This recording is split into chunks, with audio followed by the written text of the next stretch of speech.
Everyone knows that I am the most docile substitute lover by the side of business tycoon Jason. When he is in a good mood, he would rub my hair and say, "You are much more obedient than her."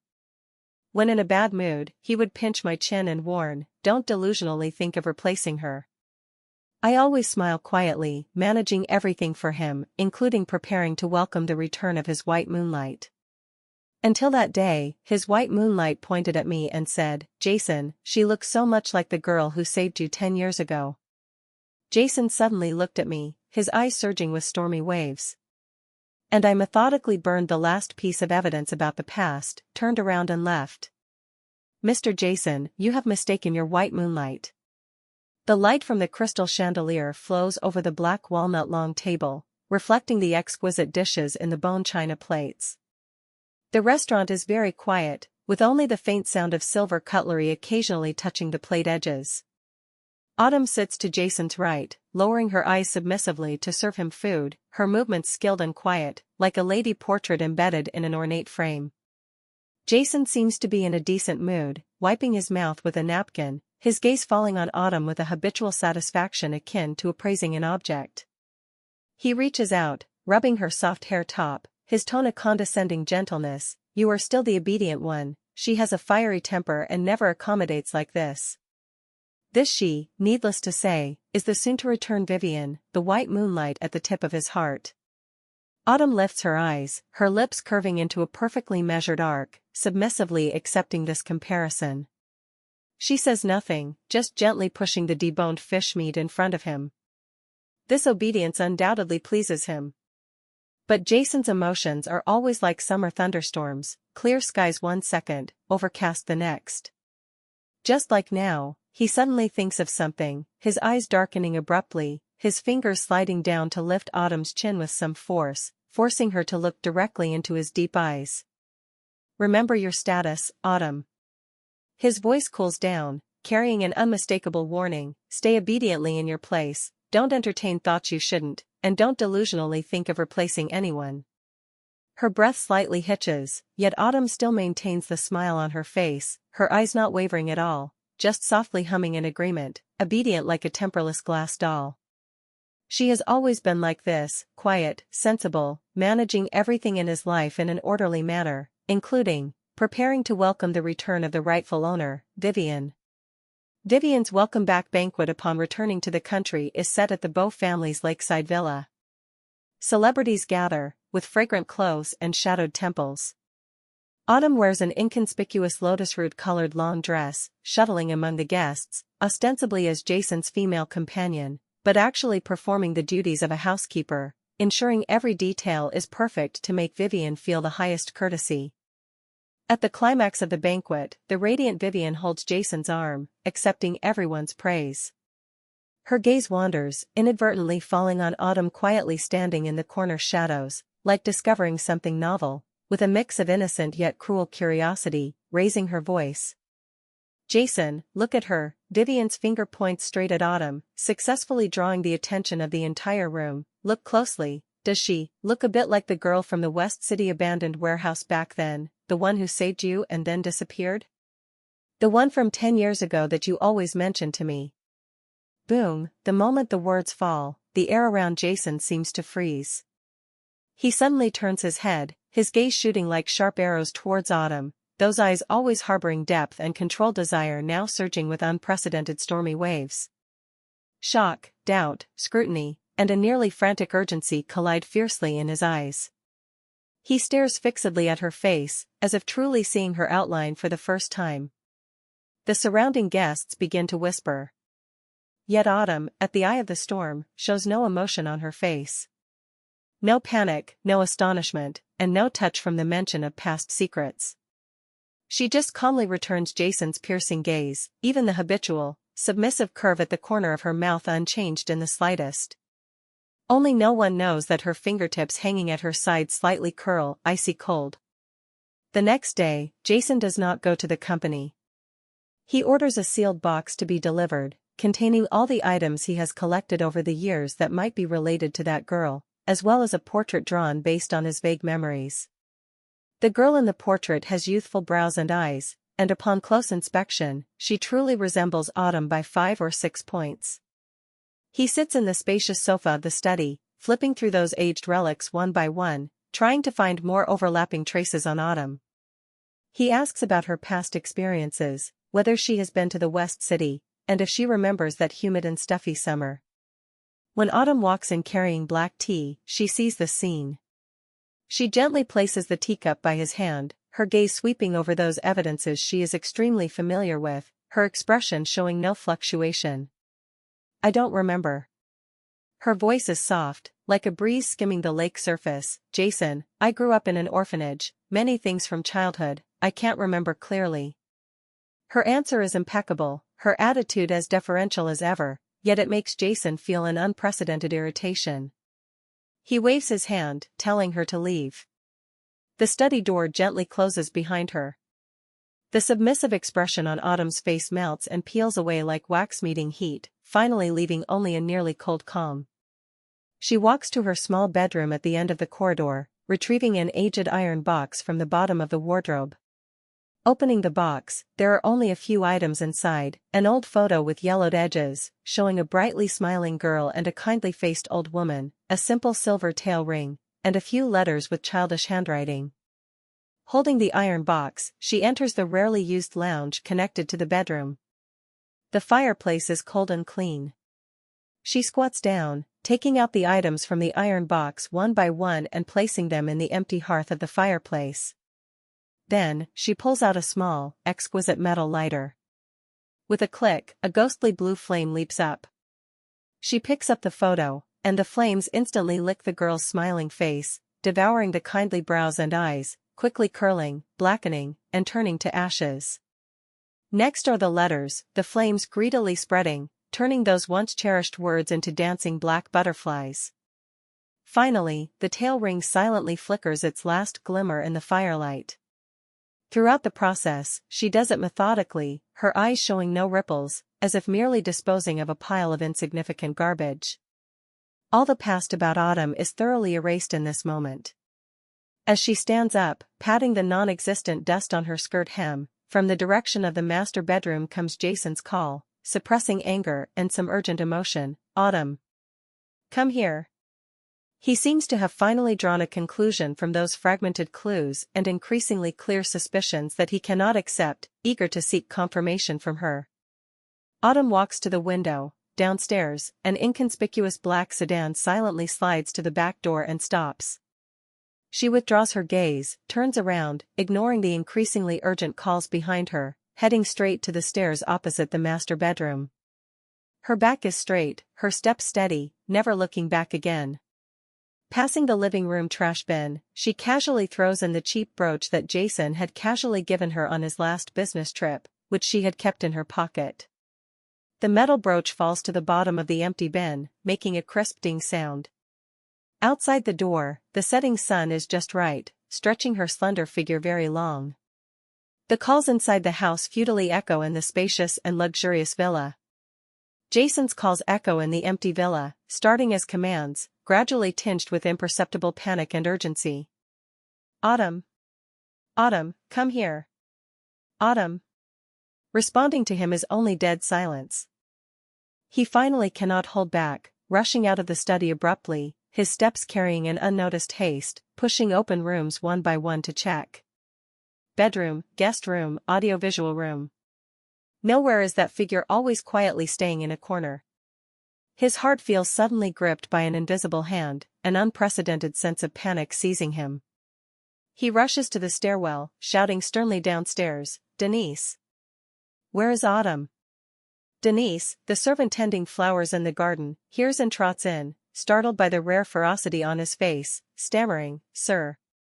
Miss Autumn seemed to have carried a small suitcase and left from the back door just now. Suitcase? Back door? Jason's pupils contract sharply, almost staggering down the stairs, rushing to Autumn's small bedroom that he has never set foot in.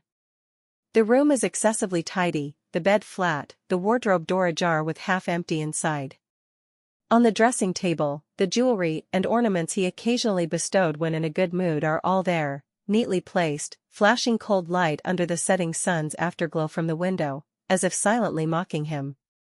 His gaze scans wildly, finally landing on the small trash bin by the wall. Inside, only a solitary, cheap-styled brooch. It was one he casually bought at the airport during a business trip, not even remembering if he said "for you" to her at the time. The ding sound seems to echo clearly in his ear only now, carrying a resolute reverberation. She has left. Not throwing a tantrum, not playing hard to get. In the true sense, leaving with nothing, severing everything. Why? Just because of Vivian's words? That girl, the girl who saved him. An absurd yet heart-pounding thought slithers into his mind like a venomous snake, making his hands and feet instantly cold. He turns abruptly, rushing back to the study like a trapped beast, grabbing the phone, his voice hoarse and distorted from extreme emotional fluctuations. "Investigate for me. Immediately. Right now. I want all of Autumn's information, from her birth to now, not missing a single bit. Focus on 10 years ago, near the West City abandoned warehouse. Hurry." The waiting time becomes endlessly long and tormenting. He sits in the shadows, fingers inserted into his hair, his mind uncontrollably flashing countless scenes: Autumn's submissive smile, her quiet way of serving him food, her unruffled expression when he mentions Vivian, and Vivian's earth-shattering words at the banquet yesterday. "She looks so much like the girl who saved you 10 years ago." Looks like? What if it's not just looks like? His subordinates are extremely efficient, or rather, Autumn's past is so simple that there are almost no deliberate traces of concealment. The information is soon delivered, thin pages, yet heavier than 1,000 pounds. Jason almost snatches it, his fingers trembling as he flips it open. Orphanage records, drifting jobs, meeting him, becoming his canary. These he roughly knows. His gaze locks deadly on the social relations column, which is almost blank, with only a few lines mentioning a grandmother who has long passed away, and a black and white scanned photo attached at the end of the information, with somewhat blurry pixels. In the photo, a young Autumn supports a kindly old woman, standing at the entrance of an old neighborhood. In the corner of the photo, the mottled name of the neighborhood can vaguely be seen: Shiyuan Neighborhood. Shiyuan Neighborhood. It's in the West City. Only less than 2 streets away from that abandoned warehouse. The time matches too. Bang. Jason punches heavily on the thick solid wood desk, his knuckles instantly swelling and splitting, yet he feels no pain at all. Immense regret and a fooled anger overwhelm him like a tsunami. It's not that she looks like that girl, she very likely is that girl. That girl who, when he was at his most embarrassed and desperate, kidnapped by competitors and abandoned in the warehouse to die, appeared like a beam of light, clumsily helping him untie the ropes, half carrying, half supporting him with slender shoulders to escape, guarding him all night when he had a high fever and blurred consciousness, but finally having to leave hastily upon hearing pursuers, leaving only a simple silver ring and the words, "I'll leave once you're okay." After he woke up, he only found Vivian's accidentally left student ID at the scene, so he preconceived that it was her. And Vivian, perhaps out of fear or other intentions at the time, actually acquiesced. For so many years, he pinned all his gratitude, all his searches, all his obsessions on Vivian. He treated the person who truly saved him as a substitute. He rubbed her hair saying she was obedient, pinched her chin warning her not to delude. What has he done to her? Jason stands up abruptly, swaying from dizziness. He grabs the car keys, rushes out of the villa like mad, starts the car, the engine roaring like a beast, shooting like an arrow into the gradually deepening twilight. He goes to every place she might go, the cafe where she used to work, the city library she once mentioned liking to stay quietly, even the old house site where her grandmother lived before, already demolished into a construction site. Nothing found. Autumn seems to have evaporated from the world, leaving no traces. He mobilizes all possible forces, offers a huge reward, almost turning the entire city upside down. Days and nights without sleep, his eyes filled with red bloodshots, blue stubble emerging on his chin, the whole person haggard and disheveled as if changed into another person. Finally, in the medical records of a private clinic that requires specific membership to enter, Autumn had once booked doctors here as his assistant. He finds a phone number that might be her newly registered one. He dials the number tremblingly. After a long waiting tone, the phone is answered. Hello? It's Autumn's voice, calm, distant, with a hint of impatience from being disturbed. Autumn, it's me. Jason's voice is extremely dry, carrying humble pleading. Where are you? Tell me, let's talk, okay? About 10 years ago, Mr. Jason. Autumn interrupts him, her tone without any fluctuation, like speaking to a stranger salesman. Between us, there's nothing that needs to be discussed. Past matters, I've already forgotten. Forgotten? How can you forget? Jason almost roars out, emotions out of control. That girl is you. Right? The one who saved me back then is you. It's not you looking like her, but Vivian looking like you. I mistook. I'm the bastard. The other end of the phone is silent for a few seconds, then comes Autumn's extremely light and faint scoff. So what, she asks, now that Mr. Jason knows, what do you want to do? Jason's heart twitches in pain from the indifference in her words. He eagerly confesses, come back, Autumn, come back. I'll compensate you, I'll give you everything. I've cut off with Vivian, Compensation? Autumn's voice carries a clear sarcasm. Jason, don't you understand yet? I don't need your compensation. She pauses, then clearly states word by word, I stayed by your side, not because you were Jason, nor because I love you, but only because I needed a place to settle at the time, and you needed an obedient substitute, just mutual benefit. Now, I don't need it anymore. As for saving you, she says lightly, at that time I would have saved anyone. You don't need to take it to heart. After saying that, without waiting for Jason to speak again, the phone only has cold busy tones. Beep, beep, beep, Jason holds the phone, stiff in place, as if all his soul has been drained. She doesn't want compensation. She even never loved him. To her, it was only mutual benefit. Even saving him back then was just because, she is kind. What he thought was control, what he thought was charity, what he thought was a substitute game, from beginning to end, the ridiculous one is him. A strong dizziness assaults him, he barely stands steady by holding the car body, his stomach churning, finally unable to hold back bending over to retch violently, yet nothing comes out, only endless emptiness and regret burning his viscera. Months later, at a highly anticipated auction of repatriated overseas cultural relics, Jason, as an important guest, is arranged in the front row with the best view. He has lost a lot of weight, his brows shrouded in lingering gloom, his aura colder and more unapproachable than before. The auction proceeds methodically. When a Ming Dynasty Wangwali inlaid with mother-of-pearl official leather box is brought to the stage, the auctioneer introduces that this collection was handled by a rising independent cultural relic restorer for the final cleaning and stabilization, accompanied by her appraisal guarantee. Under the lights, the official leather box has a warm luster, the mother-of-pearl flowing with sheen, in excellent condition. Jason has no interest in it, just casually glancing up. However, this glance makes his blood instantly freeze.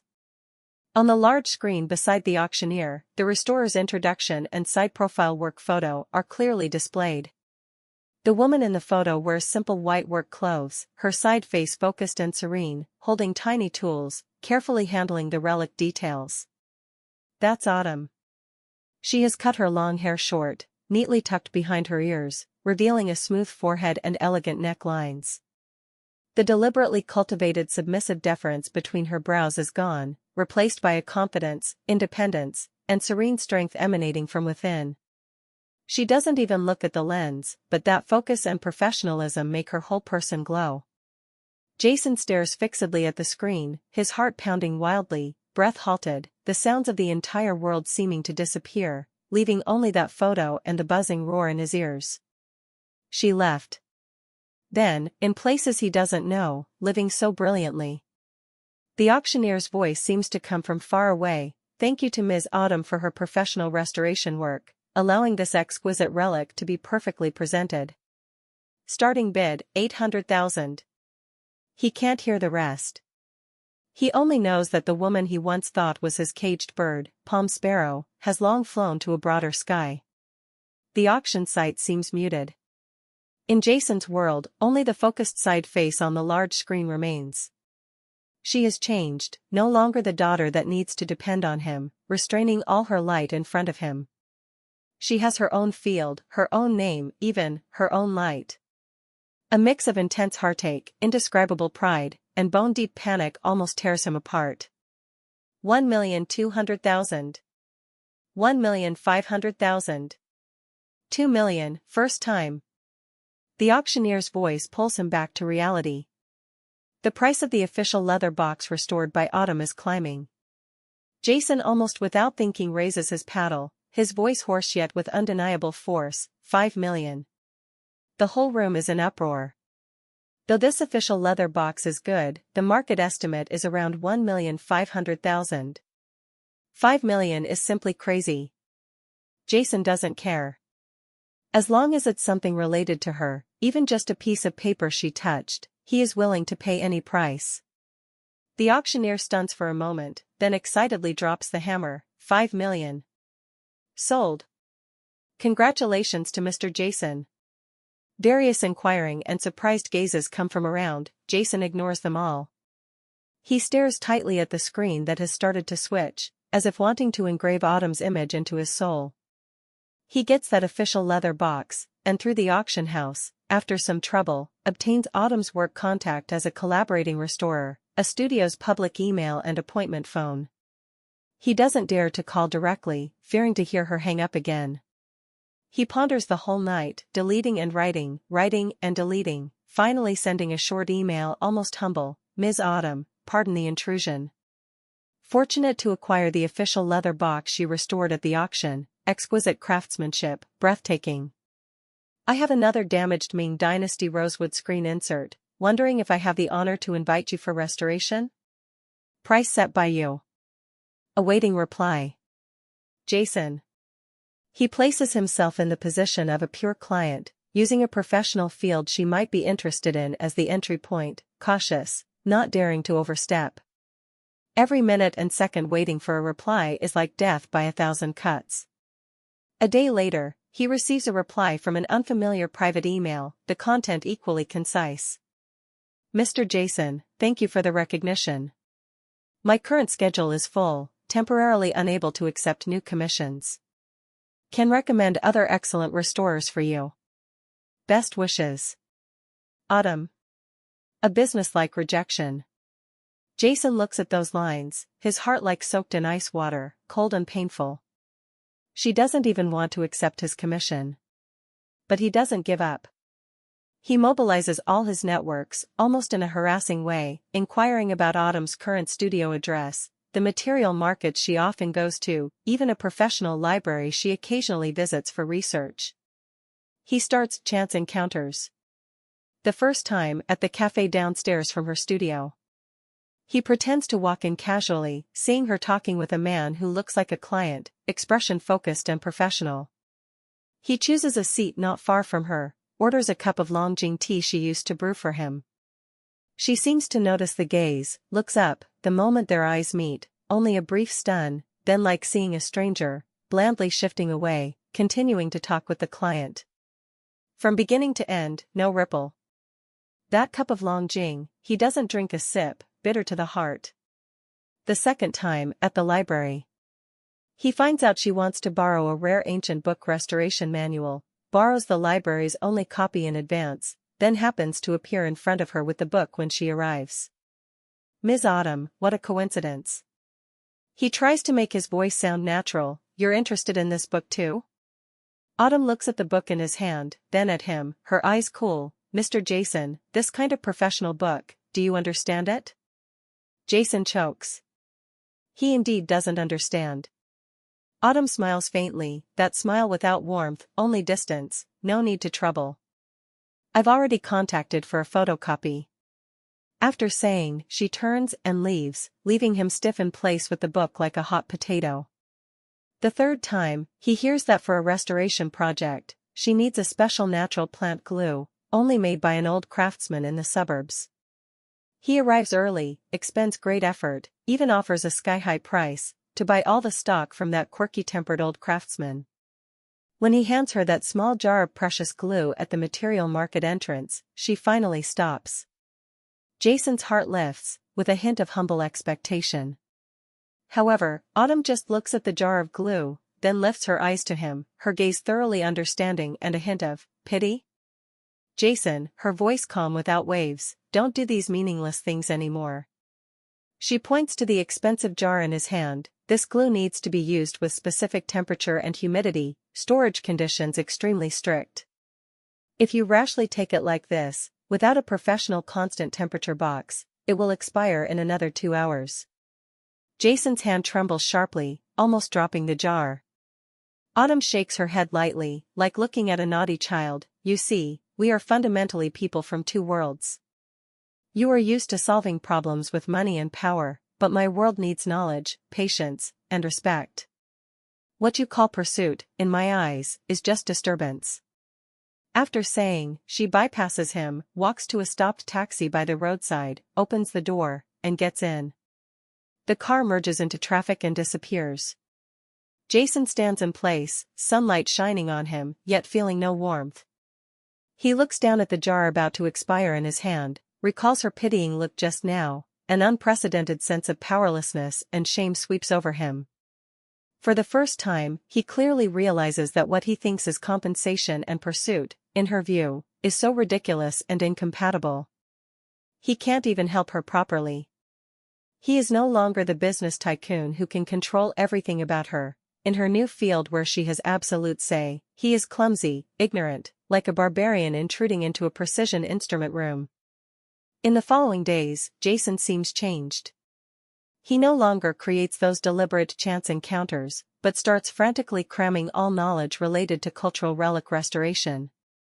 He finds professional books, contacts museum experts, even shamelessly visits those old scholars he once thought pedantic. He studies day and night, the red bloodshots in his eyes heavier than when tracking her whereabouts. He is no longer for a clear purpose, more like a nearly masochistic atonement and an instinct to approach her world. During this, Vivian seeks him several times, tone aggrieved, hinting Autumn is scheming, perhaps there are hidden details in the past events. Jason for the first time colds his face to her. Vivian, in past matters, who is the one with hidden details? You and I both know. Don't mention it again. He completely severs contact with Vivian. Months later, by chance, Jason learns that Autumn's studio has taken on a highly challenging project, restoring a batch of precious Dunhuang manuscript fragments that have wandered overseas for a century and just repatriated. These fragments are extremely fragile, restoration difficulty immense, and of extraordinary significance. After the project is public, it attracts wide attention inside and outside the industry, but also faces funding shortages. Jason knows, his opportunity has come. This time, he cannot use the wrong way again. He doesn't contact Autumn directly, nor donate in personal name. He mobilizes his foundation's power, organizes the most professional team, conducts detailed assessments, then in the foundation's name, provides a huge, unconditional, seeking no return or naming rights special fund support to this project. At the same time, through the foundation, he contacts several top international paper restoration experts, offering free remote technical consultation. All negotiations, he stays behind the scenes, no appearance, no mention of any personal words. Everything proceeds in the most professional, most respectful way to the project itself. At the project launch press conference, as the core restorer, Autumn, when interviewed by media about funding and technical support, candidly answers, very grateful for the generous support from the Deep Blue Cultural Heritage Protection Foundation, and the selfless help from expert teachers. This allows us to focus wholeheartedly on the restoration work. When she says Deep Blue Foundation, her tone has no abnormality. Jason, hiding in the corner shadows of the conference, hears this, his eyes instantly redden. She accepted. Not accepting him, but accepting this pure, without any conditions support for her career, for the field she loves. This is enough. He knows, the road to win her back is still very long, perhaps never reaching the end. But he finally understands, true pursuit is not pulling her back to his set cage, but striving to go to the broad sky where she is. What he needs to change is not the way of pursuit, but himself. He no longer rushes for success, no longer craves her response. He starts continuously, in the Foundation's way, silently supporting every valuable cultural project she participates in. He continues learning those obscure restoration knowledge, occasionally on professional forums, using an inconspicuous ID, exchanging a few pure technical, distant sentences with her. He learns respect, learns waiting, learns to love someone in a more silent, also tougher way. And Autumn, always walking ahead, step steady, figure firm. She perhaps knows the gazing eyes behind, perhaps not. But anyway, she never looks back again. Jason's crematorium is still burning. But that flame is no longer merely the torment of regret and pain, more a tempering-like, nearly devout guardianship. Alright, let's focus on Autumn's emotional world after leaving Jason, that sky Jason longs to touch yet always separated by an invisible barrier. The Dunhuang manuscript fragments restoration project, lasting nearly 2 years, is finally nearing completion. In these 2 years, Autumn has almost invested her entire body and mind into this vast and meticulous engineering. Her name, in domestic and international cultural relic restoration circles, gradually changes from rising to backbone force, earning widespread respect. Her life is fulfilling and calm. Studio, project site, home, 3 points in a line, occasionally with industry exchanges or necessary socials.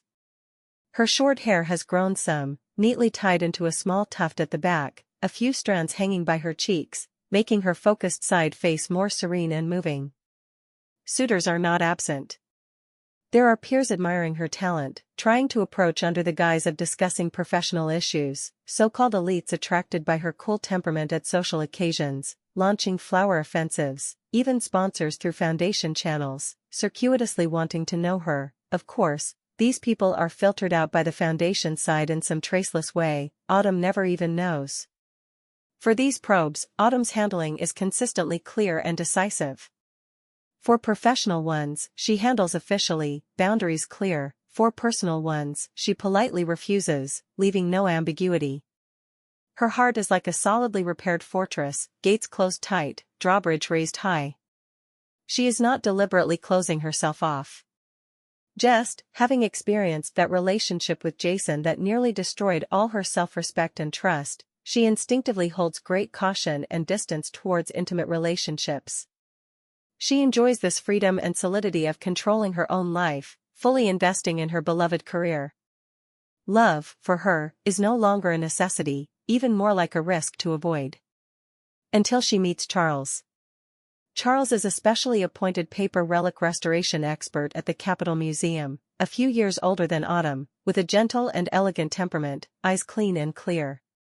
He is invited to join the later verification team of the Dunhuang manuscript project, having extensive work contact with Autumn. Their start has no romantic color, only professional collisions and resonances. At the first project seminar, Charles proposes different views on the reinforcement material for a certain fragment, sharp opinions, solid arguments. Autumn is not annoyed by the questioning, instead her eyes brighten, engaging in an intense discussion with him for over an hour. Ultimately, combining each other's opinions, they find a more optimized solution. After that, they become the best partners at work. Charles is experienced, broad-visioned, Autumn is meticulous, daring to innovate.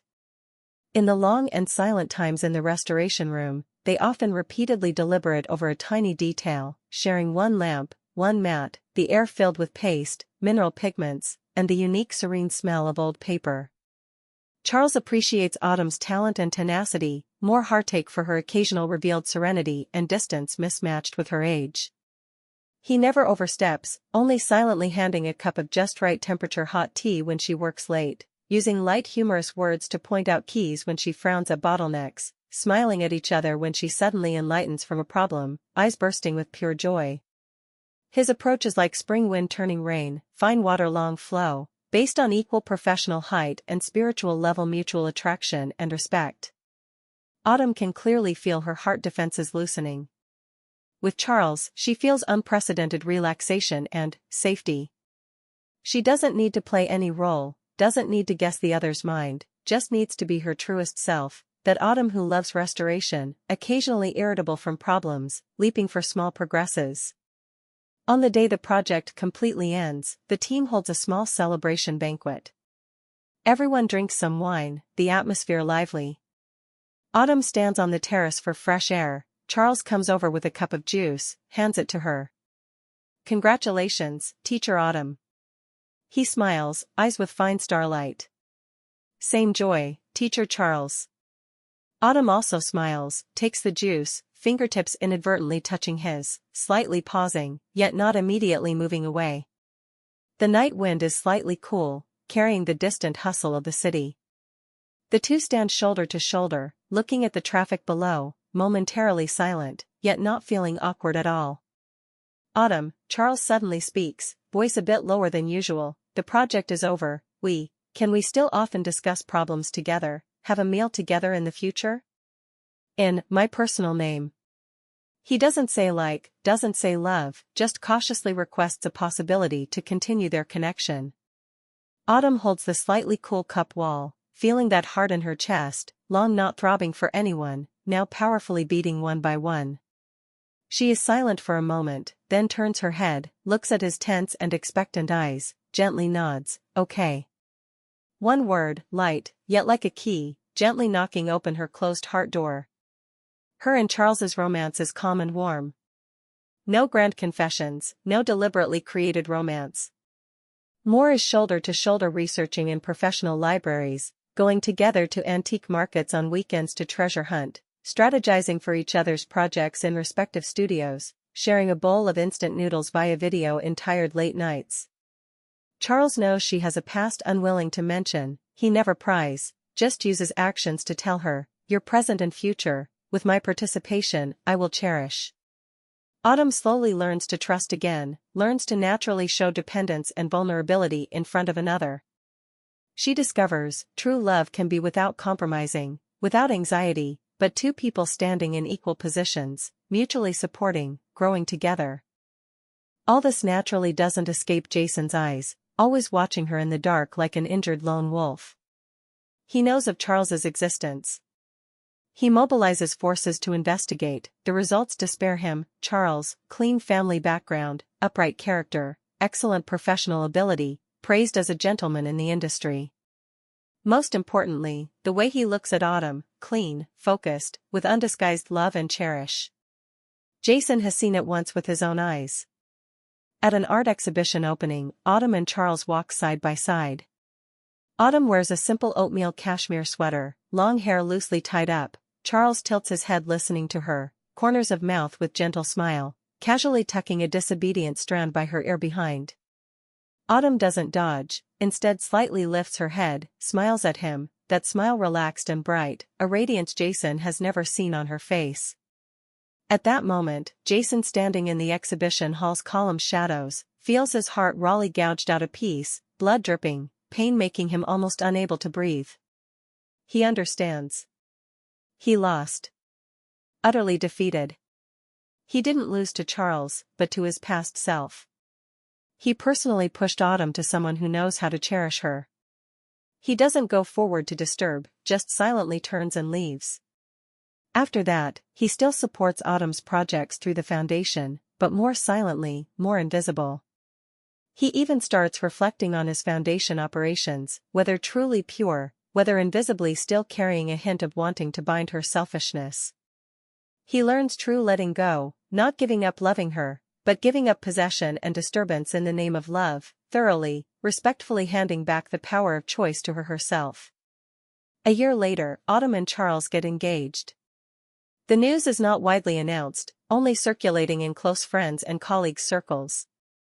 Jason accidentally learns from between the lines of a routine foundation report. The report mentions, Ms. Autumn due to personal matters, will temporarily reduce some workload. He stares at that line, looks for a long time. The office is brightly lit, yet cannot illuminate the deep loneliness in his eyes. Finally, he picks up the internal phone, calmly instructs the secretary, in the name of the foundation and myself, prepare a congratulatory gift. No need for expensive, select something, with cultural heritage, good meaning is fine. Send anonymously. In the end, he doesn't even have the qualification for a face-to-face blessing. When Autumn receives that anonymous gift, she is arranging their new home with Charles. In the gift box is a pair of Qing Dynasty blue and white porcelain shards polished into paperweights, warm and simple, engraved with the words peace and joy. She picks up the paperweight, fingertips rubbing the cool porcelain surface, already clear in her heart where this gift comes from. She says nothing, just gently places the paperweight on the study desk by the window. There, the sunlight is just right. Her emotional life, after desolation and storms, finally welcomes her own calm and abundant spring.